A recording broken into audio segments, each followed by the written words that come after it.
Hi, welcome back to the podcast, HOA Hell. I'm your host, Michael Kushner, and with me as always is Senior Associate from MBK Chapman, Sam Kill. Sam, good morning. Good morning, Mike. Glad to be with you. Good. I'm glad you're here. Thank you for being here, as always. Sam, today we're talking about a topic that I've written extensively about that is relevant to every homeowner who lives in any HOA in the entire state of California, and that is assessments. Hugely important. Right. There's two kinds. Basically, there's general assessment, which are your general dues, and then there are special assessments, which are the HOA coming to you and saying, write a check, everybody, for whatever it is. So those are the two kinds. And everybody that lives in any HOA in California for sure knows about the first, because I am not aware of any HOA where there are no dues at all. Okay, so, monthly dues or quarterly dues, however you pay. I'm not aware of anyone that doesn't have any dues. Standard stuff, yeah. Exactly. So that's what we're going to talk about today. And the reason this is a hot topic now, it's trending and has been for well over almost a couple of years. And we've talked about this issue in passing in at least 5 or 6 episodes in the past. We have. Especially ones related to the balcony law, to reserve funds and to embezzlement. We've talked about this issue of rising assessments, and in particular, a massive upswing in special assessments being issued in HOAs all across the state. And in particular, we talked about it in a couple of episodes. We talked about the insurance crisis and in the balcony law stuff we did. Okay. So why this matters, why it's trending is insurance costs are exploding. There's a lot of reasons for that. If you're interested in those reasons, I can put a link in the description to that episode where we talked about that a lot of insurance companies are leaving the state. There's been lots of massive disasters that have caused some of them to stop offering, coverage. So whatever reason, insurance costs are exploding. Boards are raising dues aggressively. Special assessments are hitting homeowners hard. Oh, yeah. In conjunction with the California, especially the cost of everything going up just beyond normal inflationary rates. I mean, everything from gas to food to hammers and wood and whatever. It's all way up. Cost of services, legal fees, management, all of it. So what we're going to cover in today's episode is why are boards increasing general assessments? Why are dues going up consistently in a lot of HOAs? The legal requirements for raising assessments, both general and special. Why special assessments are being imposed more than ever before. So again, we're going to touch on some of the stuff we've touched on in the past, but this episode is dedicated to that. And how homeowners can evaluate whether or not their HOAs are following the law with respect to these increases and what to do if they aren't following the law. That's today in a nutshell, okay? So let's jump right into it in current trends in California. And you can look at this if you look at Reddit, if you're on Nextdoor, if you're on Facebook, or any other social media platform where you are involved with any kind of HOA type group. This is a topic that is routinely discussed. And that is that HOA dues seem to be going up, and so many boards are increasing the dues to the limits they're permitted to. So let's start with the easier one, and then we're not going to spend a lot of time on it, and that is general assessments. Okay? General assessments, as I said at the beginning, are your regular monthly dues. Okay? What's required if an HOA wants to raise the general assessment without having to go to the vote of the membership? What's required and what's the statute? Well, the statute is Civil Code Section 5605, and under that statute, an HOA and its board can raise normal standard dues up to 20% without a membership vote. Right. So give me an example. If the dues were, I'm just doing this for the ease of math, if your dues are $400 a month and they want to go to the maximum without going to the vote of the membership, what can they raise it to for the next year? So 20% of $400 would be $80. So they can go from $400 in the subsequent year up to $480 without a membership vote. Exactly. So if they want to raise general assessments, that's all they have to do. And they don't want to deal with it, with doing a whole election, secret ballots, that whole production. Correct. They can go up to $80 or $80 more for the next year. Then the next year, they could do 20% of that $480 and increase it to the $5, whatever it's going to be, et cetera. Now, why, in a nutshell, give me a quick answer to this, because I want to move on to the special assessments. Sure. Yeah. Why are general assessments going up in a lot of HOAs? Well, you have cost of operation across the board persistently going up. I mean, from cost of insurance to cost of services to cost of goods, repairs. Landscapers. Landscapers, all of Maintenance it. people. Exactly. They're charging more. 100%. Management companies.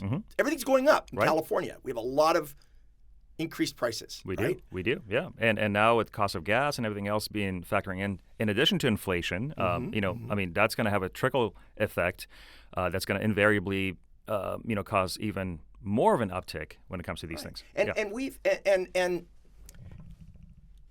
we should say, and we'll probably talk about this later, and I don't like repeating myself, so I'm going to try not to. But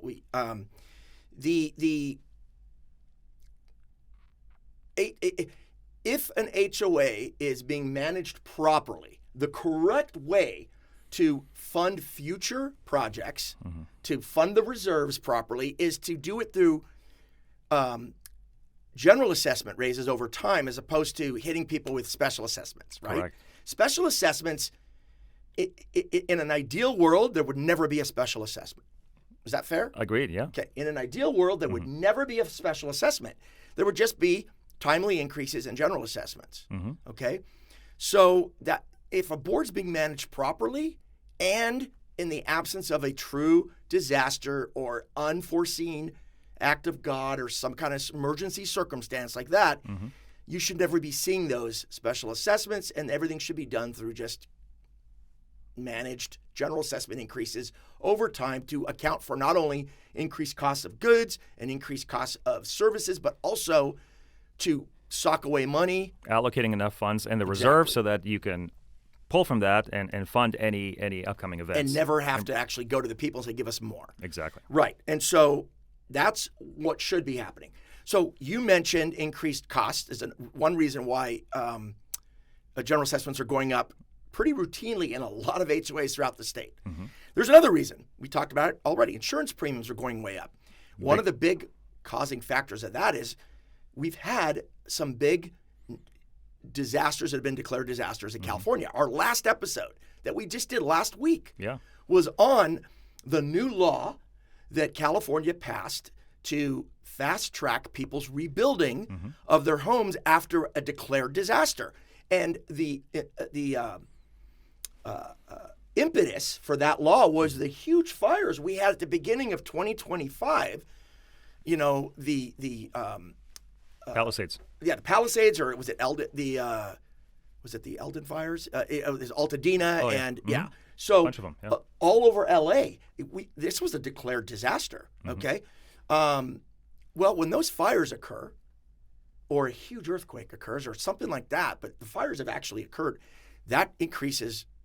I mean, when you lose entire cities, there's insurance companies out there that are paying on these losses. And remember, prior to that, we had the NorCal fires too. So this has been emerging and evolving over recent years. We've had lots of big fires, and there's a lot of reason for that. We're not going to get into the politics of or how this state's been managed or mismanaged. We're not going to get into that. But we have a lot more fires that have caused a lot more devastation than necessarily in the past, and there could be a lot of reasons for that. It could be global warming, it could be climate change, it could be everything. But these factors work together, and insurance companies a lot of them have said goodbye and just left California, and overregulation here and other things, or in combination with just increased payouts of massive scale. Yeah. Okay. So when that happens, HOAs are forced to pay a lot more for the same coverage they had, or risk giving up coverage, okay, or accept worse coverage. And so, of course, that's gonna have an effect. Absolutely. We also have massive inflation. In California, in particular, the costs of goods have gone up way more than the national inflation rate. You go look at buying if you're used to going shopping at Ralph's or Safeway or wherever you shop. And you buy, a pound of steak today is much more than it was a year ago. Yeah. Everywhere, Costco, everything everything has gone up. Okay, labor and materials are up. Everything's costing more to maintain. Here's another big one, and this was brought out and illustrated beautifully by the balcony law inspection deadline, which again in California was January 1st, 2025, not January 1st, 2026, as some so-called HOA experts in the state have written and just been completely wrong about. But years of systemic failures to maintain and underfunding of reserves. That's massive. Have caused a huge problem that is at the and it's all forefront of this. Bottlenecking and culminating, and with the cost of goods and services up, guess what? Right, exactly. Yeah. And we're still on general assessments. We haven't gotten to special assessments yet. But what happens eventually, the piper has to get paid. Okay, so reality hits, and something has to give. Okay, there comes a point when costs can't be delayed anymore, or when things can't be delayed anymore. Right. It forces even a bad HOA's their hands forced. Okay, so you've got this HOA who's, you've got some HOAs, or we've had clients come in who've told us that their HOAs haven't raised general assessments in like 10 years, which to me is... It's a breach of fiduciary duties, in my opinion. Right. Yep. It should at least go up every couple of years, at least to the standard of the consumer, tied to the consumer price index or something related to cost of living going up, because you can't just freeze stuff. I understand, you and I both understand the desire of a lot of HOA boards to not cost people more money. That could be a fixed income, or they're trying to be nice to their neighbors, but you've got fiduciary duties to maintain, repair, replace common areas, and that takes money. And if things are going up in price and you're doing nothing to get more money in, then you're dipping into savings, and eventually that's going to be gone and you're going to be stuck. So what's better for those people you're trying to help? Coming to them one day and saying, give us a check for $10, $15, $20, $25, $30,000, or increasing it slowly over time? Right.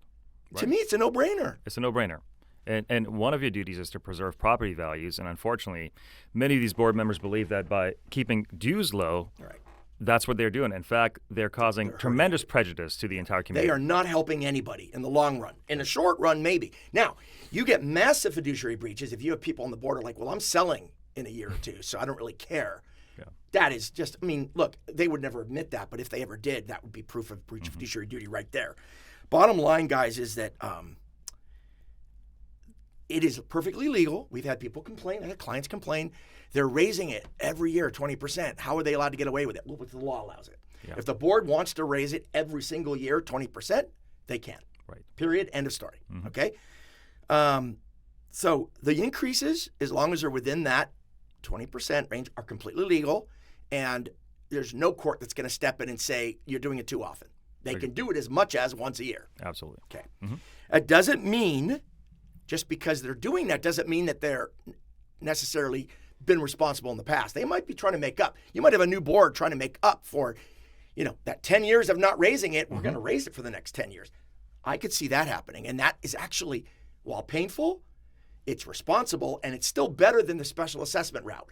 Whenever general assessments are going up, it's better than the alternative that we're going to talk about next. Okay? I think we're done on, we've got some more to talk about, but I'm going to skip it. No, that's pretty good. I think we've beaten general assessments to death. Let's not do that anymore, okay? Now let's talk about what a special assessment actually is and why it hits so hard, especially in the last couple of years. Because I have seen, and I know you have, if I've seen it, you've seen it, an exponential increase. On a daily basis. And I'm using that word wrong. I know for mathematicians out there, I'm using exponential wrong, but I'm doing it for effect. It's been a dramatic increase, okay? Special assessments are not just extra dues. They're not. That's not what they are, okay? It's a completely different type of financial event in the life of an HOA. Homeowners feel it immediately because by their very nature, special assessments are one-time charges to cover specific things, whatever is at the heart of that special assessment. And it can be any kind of topic, okay? But they are, for each special assessment that's passed, whether it's passed by just the board alone within the confines of that we're going to get to, or after a vote, is earmarked money Right. for a specific event, and each special assessment is a one-time, we need this much for this, okay? There's definitely a shock element to it Yes. when they do pass. When they're just, look, I've told people in multiple episodes, I live in a good HOA. We've had one special assessment in the 9 years I've lived in this community. We've had one special assessment. It was for $500 per household. There's under 50 houses in my HOA, just under 50. It's like in the late 40s, I think. I'm not even sure. Not that I actually care. I live in a good HOA, so I don't care. But, and it was for a bunch of security cameras and stuff that we all wanted, a whole security system. And everybody wanted it. It passed by overwhelming support. Okay, I remember the vote. I voted for it. But it was like a overwhelming support for it. $500 a household, that's pretty minor. But you and I have seen 10, 15, 20, 25. I've seen as high as $50,000. I have as well. Okay. Now that's rare. Yeah. That's rare. But we're seeing a lot between 25 and 40. We're seeing those all the time. And we're not talking about neighborhoods with the average house price is 5 to 10 million. We're talking much less than that. And they're going after people for 30, 40 grand. Balcony law stuff. We'll get to that in a few minutes. Okay. Although that's not the main topic of this show. But these special assessments are typically to fund specific expenses that can't be covered by the operating budget or the reserves. Okay? So let's talk about the most predictable or the most common sources or causes. What's the word I want? For special assessments, the most common reasons why they're passed. Give me one. Well, the most common one is to replace sudden common area components that have failed or at the end of their life expectancy. And without getting too far ahead of ourselves, while these are foreseeable, but it's essentially a function of deferred maintenance. Yeah. So major repair. I want it even more broad. You're going, I don't want you to jump ahead because I hate repeating. Roofs. Let's just go with major roofs. repairs or replacements of common area components. Right. Okay? Yeah. So roofs, balconies, other sorts of structural components, plumbing systems, large common area big ticket items, okay? Exactly. Your community has tennis courts and they all need to be resurfaced. Right. Whatever, okay? Another one, that's a good one. Another one is legally mandated work. Right. Okay?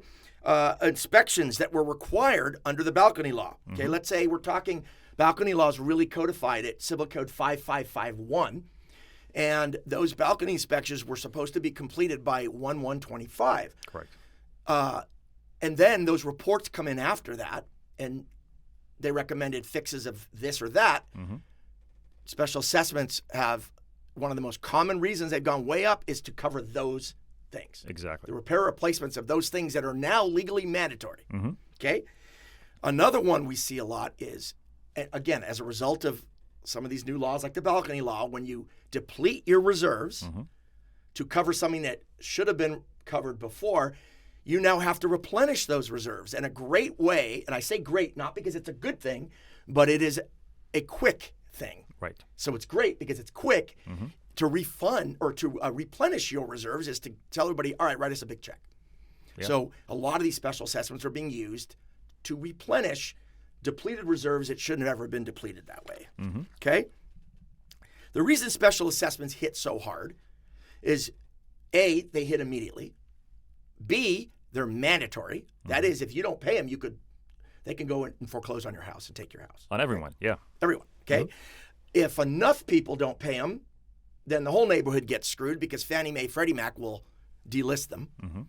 And if Fannie Mae and Freddie Mac delist your HOA, good luck selling to anybody other than cash buyers because once the government's not there guaranteeing those conforming loans, you're not selling a lot of these places, okay? Or if it's beyond that, those jumbo loans, even then you're gonna lose a lot of people, okay? And they impede refinances too. It's the same. It's whether it's a purchase or refi, it's the same thing, right? Okay. Yeah. If you're delisted by Fannie Mae, Freddie Mac, that is a bad thing. We have a whole episode on that as well. Yeah. I'll put that link to that episode in the description as well. So they're mandatory. They have to be paid by everybody. They're usually due immediately. Okay. They're often sudden and they're often more so in the past few years than ever before, large. Not $500, not $1,000, much more than that. 10 times, 20 times that. Okay?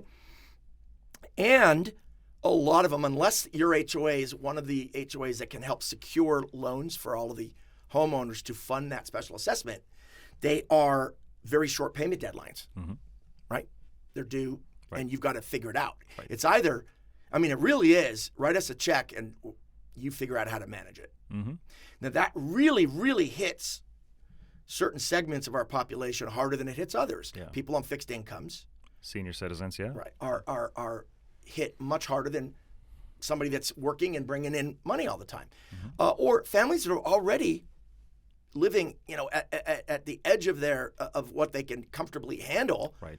And further expenses, and we're not talking about little check. We're talking about they pay this and they have to cancel their family vacation they had planned for a year. I mean, that's what we're talking about. Or 2 vacations, 2 years worth. I mean, depending on how large this special assessment is, it can be devastating.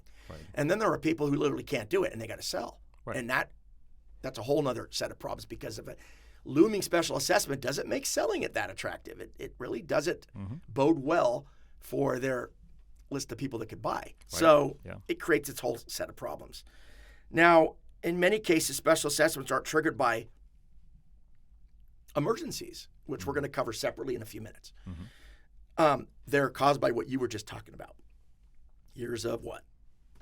Deferred. Neglect, deferred maintenance. Right. Either a current board or prior board's not doing, performing their maintenance obligations to the community. Underfunded. Right, exactly. Reserves. Yep.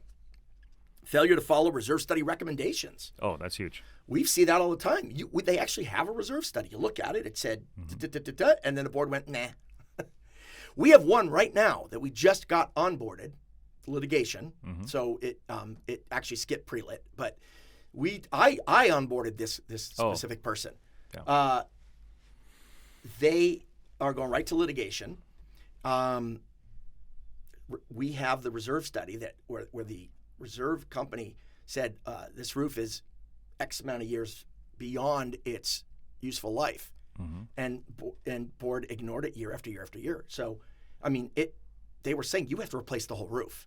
Yeah, well, massive leakage in multiple units all over, and the board's still doing Band-Aid fixes. That's right. Yeah, which keeps causing all that personal damage. Well, guess what? That's going to be a big problem for that HOA. Yeah, they're going to get creamed. Right. When we're done with them, they're going to be creamed.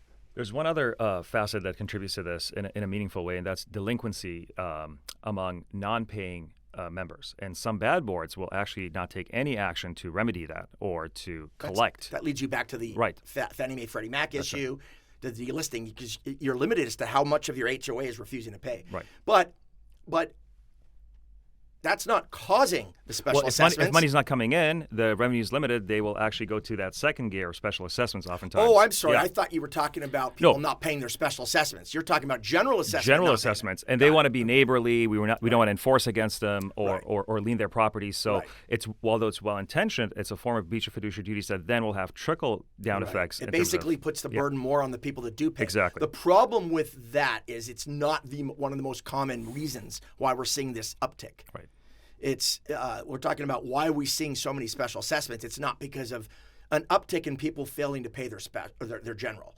Although we do see that, and that's a classical reason. Yeah, exactly. Yes, but it's not the reason that we were talking about for purposes of today.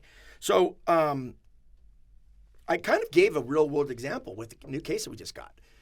Years and years of not only systemic failure to maintain the roof, but then ignoring the advice of paid consultants whose job it is to tell you it's time, and ignoring that.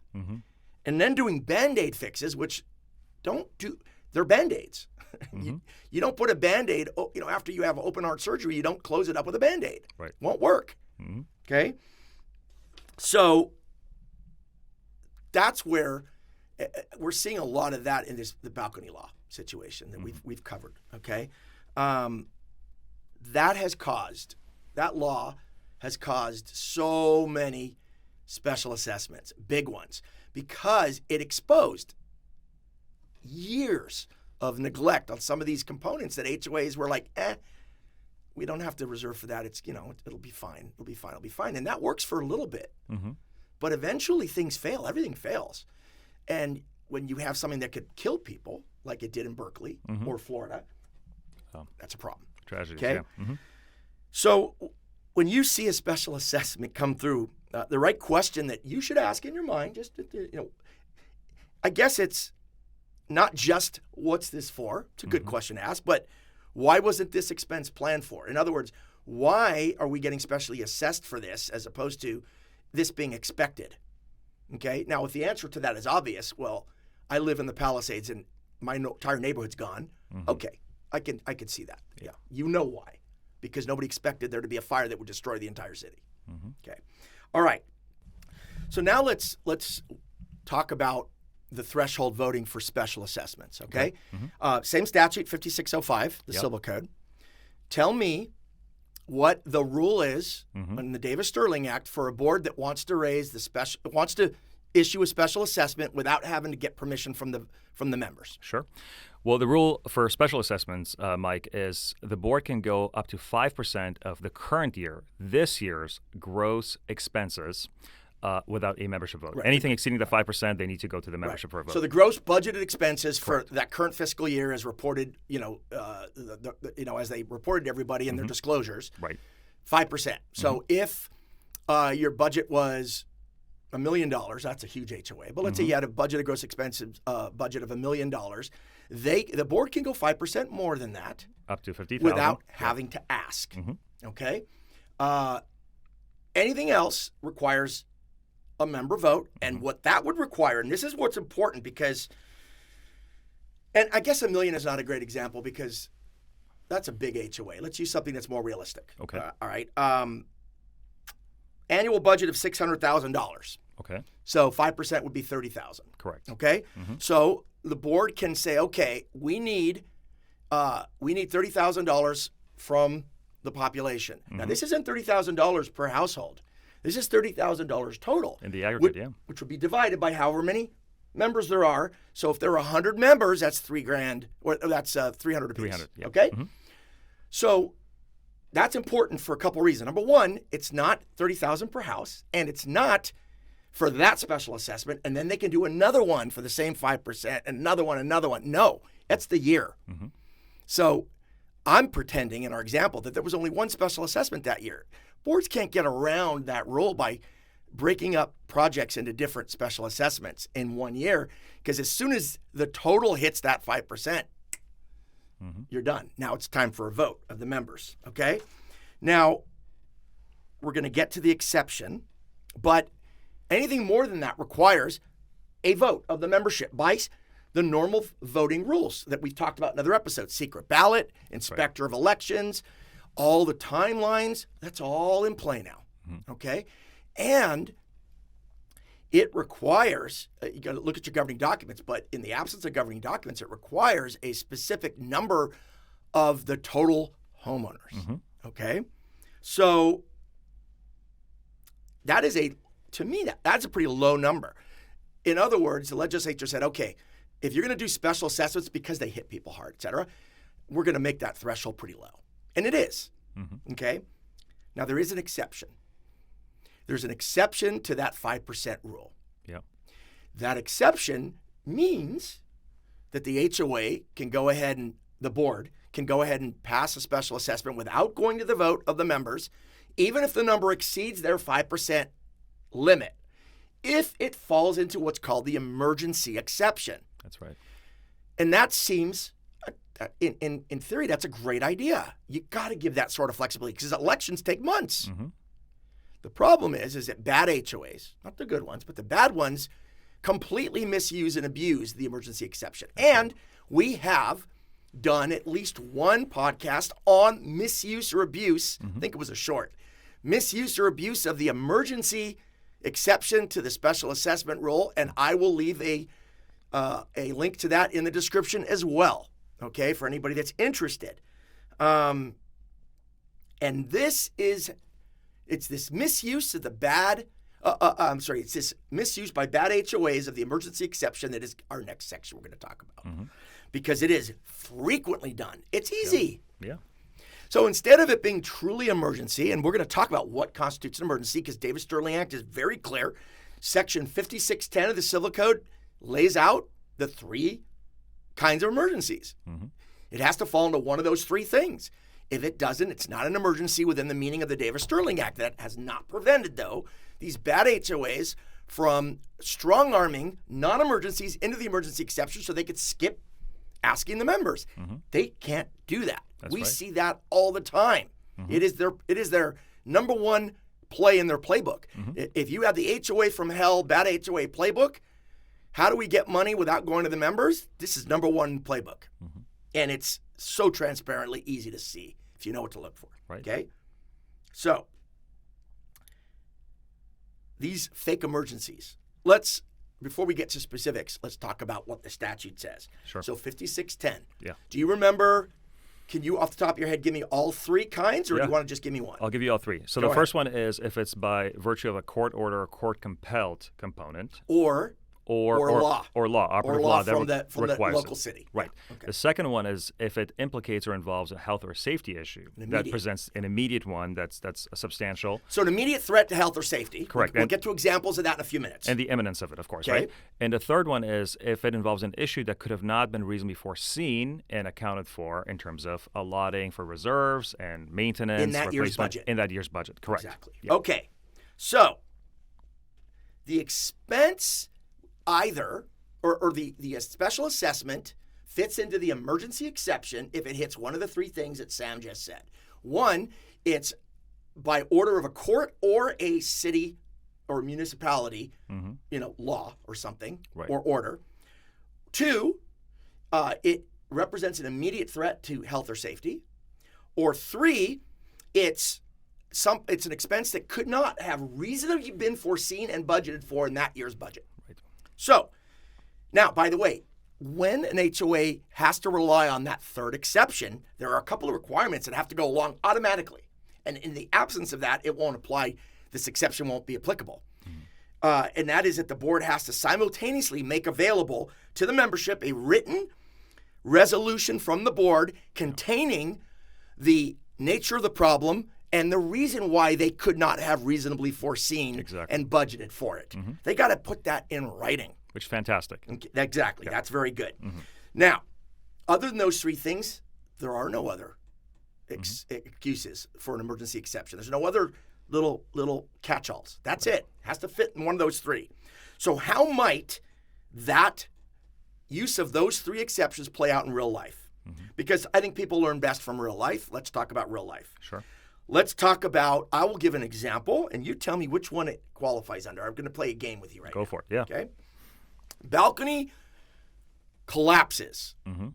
Okay? Remember that episode? Remember that story I told where it was all over YouTube? No, it was all over Reddit, a video where these young teenagers were moving back and forth, and you could see the wall. All right. Yeah. He was on the landing, right? Right. Okay. Balcony collapses unexpectedly.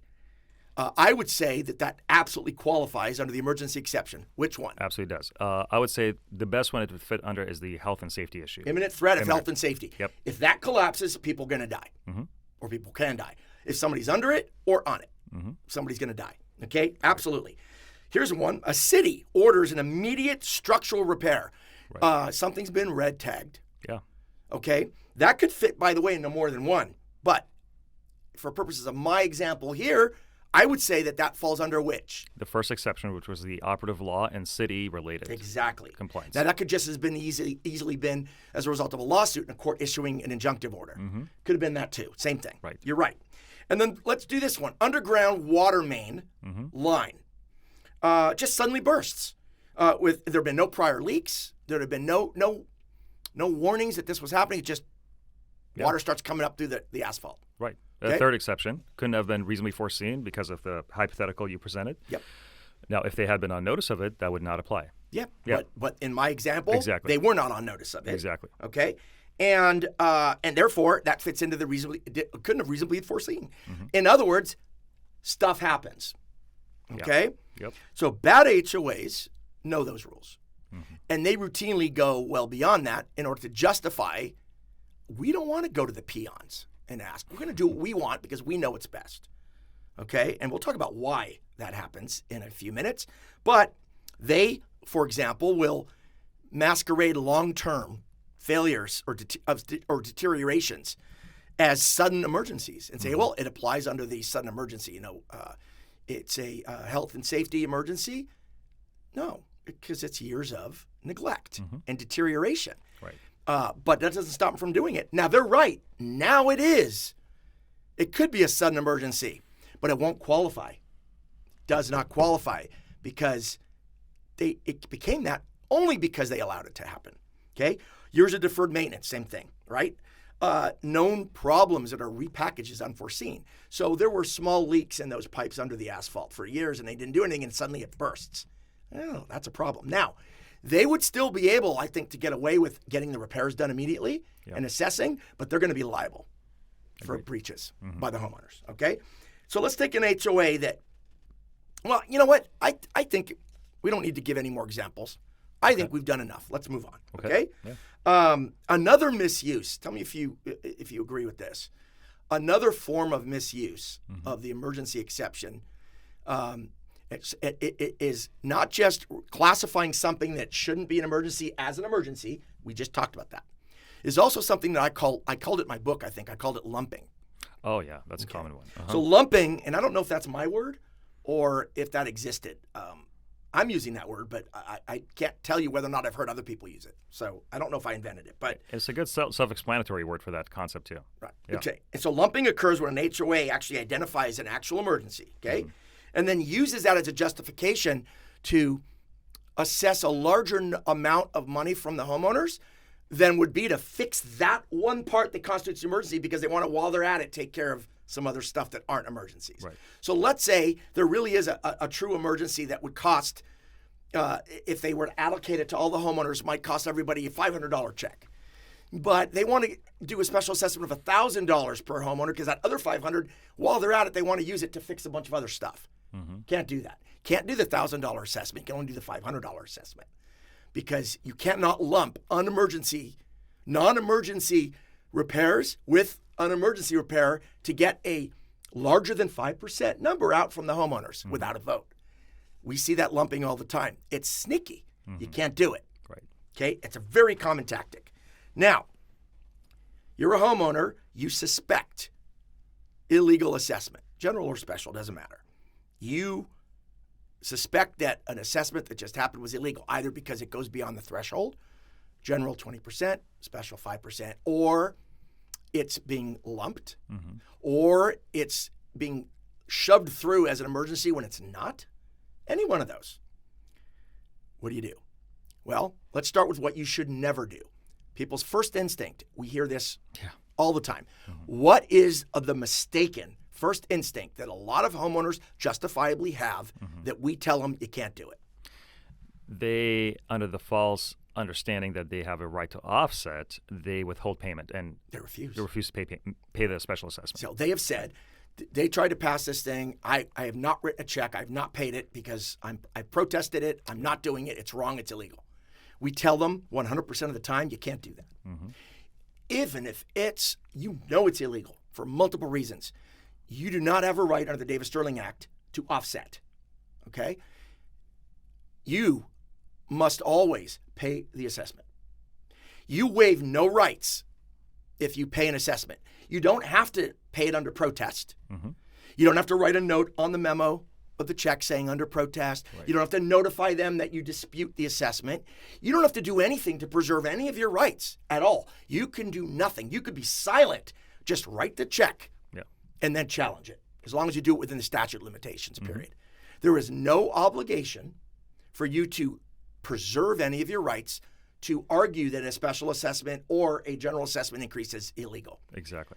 You have to pay it, though. Now, it doesn't hurt to raise in writing why you think it's illegal and to write to the HOA and see if they'll, on their own, say, oh, you're right. Good HOAs that make a mistake, when it's brought to their attention, will back off and say, oh, you know what? We're canceling that. We're going to talk to our lawyer real quick and see how to do this right. But so it doesn't hurt to do that before you write the check, but you can't ultimately refuse to do it. What happens? What can an HOA do if somebody refuses to pay an assessment? In short, they can lien your property. They can proceed with foreclosure proceedings ultimately against your property. To take your house. Yeah. Non-judicial foreclosure. They can have a trustee just put your house up for sale. They got to go through the notice period. There's a 4 or 5 month period. They got to go through all that stuff. But they can take your house. Worst case scenario, but they can take your house. Yeah. Okay. And they can tack on fees and costs and stuff like that to these assessments. Yeah. In other words, you're never going to win. Certainly in the timeline it takes to get a case through court. If the HOA is going to fight you, you're never going to win by refusing to pay an assessment. Even if the assessment's complete bogus. You can't do it. You got to pay. Okay? So always do that. We tell people all the time, and it's a good instinct. I get the instinct. I understand it. Just it's the wrong instinct. Okay? So my rule, and this is easy to remember, pay first, challenge second. Okay? Yeah. Just remember that. You must pay first and challenge second. We're talking about assessments, not fines. That's another episode. Okay? Now, once you've paid, now you document the challenge. Right. Okay? Because what you're setting up is potential breach of fiduciary duty and punitive damages against individual members of the board who are refusing to do the right thing. At this point, they lose a lot of protections of the business judgment rule. If they go forward with an illegal assessment that you have made clear is illegal and explained why it's illegal, and you end up being right about that, and they continued on that course of conduct, my firm's going to argue very successfully probably, no business judgment rule, and we're going to name individual directors because you just can't do it. They should be going to the HOA lawyer at that point and saying, hey, is this person right? Right. Okay. So if your HOA is illegally justifying an emergency special assessment based on a failing roof, you should ask for documents under 5200 rights. Lots of articles on that. We've had episodes on that. I won't go through that again. You want to get copies of reserve studies. Like the client that just hired us brought the reserve study and saw end of useful life years ago. Change this roof out. Right. Not fix it, replace it. Yeah. And they haven't done it. That homeowner's got ammo. Okay? And that homeowner got it, read my book, did a 5200, saw that, and then came to us. Okay? Good for them. Yeah. Look for lumping. Okay? If you see the estimate from the contractor about the repair on the emergency part, and you do the math and it doesn't divide properly, it means that they're tacking on other repairs. Now they're lumping. That's illegal. Raise that issue. Explain why they can't do it. Cite the code. Lumping is not justified under the emergency exception. I didn't see any. He didn't tell you when he listed the 3 qualified emergencies. He didn't say anything about lumping. No. Can't do that. Okay?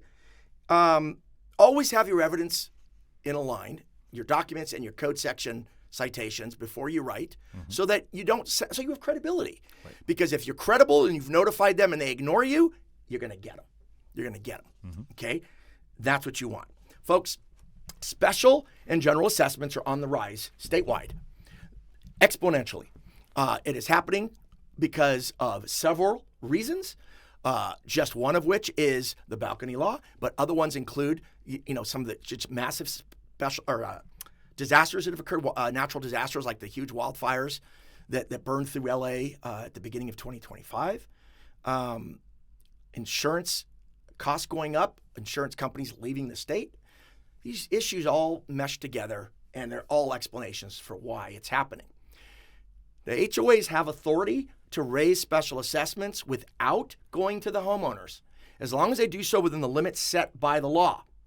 Davis-Sterling Act allows HOA boards to raise general assessments, 20% of the prior year's general assessment, without going to the homeowners for it, and 5% for a special assessment, 5% of the budgeted gross expenses for that year without going to the homeowners. Anything more than that requires a secret ballot vote with all the trimmings that any other kind of vote would go out, including a direction or election for election of directors.